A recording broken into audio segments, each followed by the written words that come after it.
आजपासून बारामती पोटनिवडणुकीच्या प्रचाराचा धुरळा. उपमुख्यमंत्री सुनेत्रा पवार फोडणार प्रचाराचा नारळ. कन्हेरीतून करणार प्रचाराचा शुभारंभ. तर अजितदादांच्या स्मृतीस्थळाला केलं अभिवादन.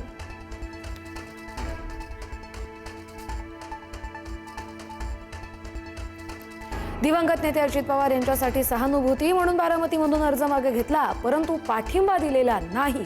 काँग्रेस प्रदेशाध्यक्ष हर्षवर्धन सपकाळ यांची माहिती.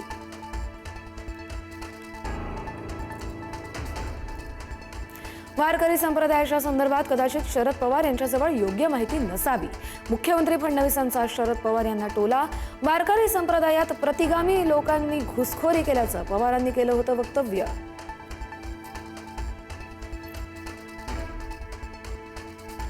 मंत्री छगन भुजबळ यांचं हेलिकॉप्टर कार पार्किंगमध्ये उतरवल्याच्या प्रकरणाची होणार चौकशी.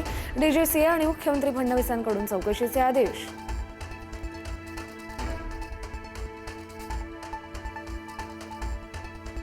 खरात प्रकरणात मोठा गौप्यस्फोट होण्याची शक्यता. जप्त हार्ड डिस्कमधील डिलीटेड डेटा यशस्वीरित्या रिकव्हर. धक्कादायक चॅट्स आणि माहिती समोर येण्याची शक्यता.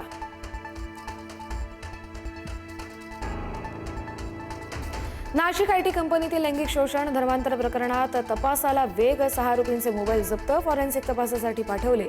पीडितांवरील अत्याचारांचे पुरावे मिळण्याची शक्यता.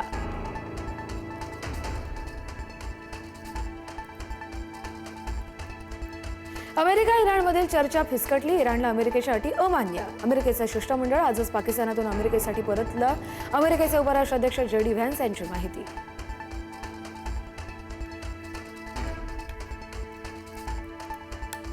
अमेरिकेची इराण आणि चीनला धमकी. अमेरिकेची इराणला टॅरिफची धमकी, तर चीनला इराणला शस्त्र पुरवल्यास किंमत मोजावी लागेल अशी धमकी.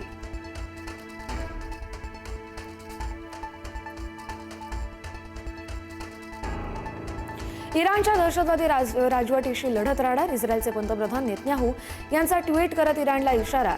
इराणची लष्करी ताकद आता संपली असल्याचाही नेतन्याहूंचा दावा.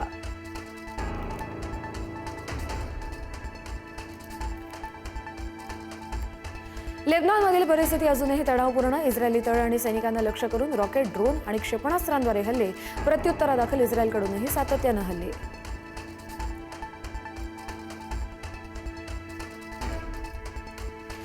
मुंबई शहर आणि उपनगरांमध्ये उन्हाची काहिली वाढली. 12-35ची पार. आज तापमानात आणखी वाढ होण्याचा अंदाज. एप्रिल महिन्याच्या दुसऱ्या आठवड्याअखेर उन्हाचा कडाका वाढला.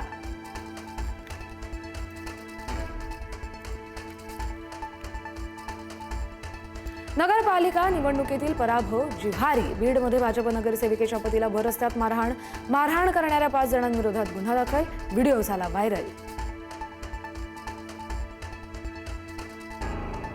दौंड तालुक्यातील निंगाळी इथं किरकोळ वादातून हाणामारी. रस्त्यावरच 2 जण भिडले.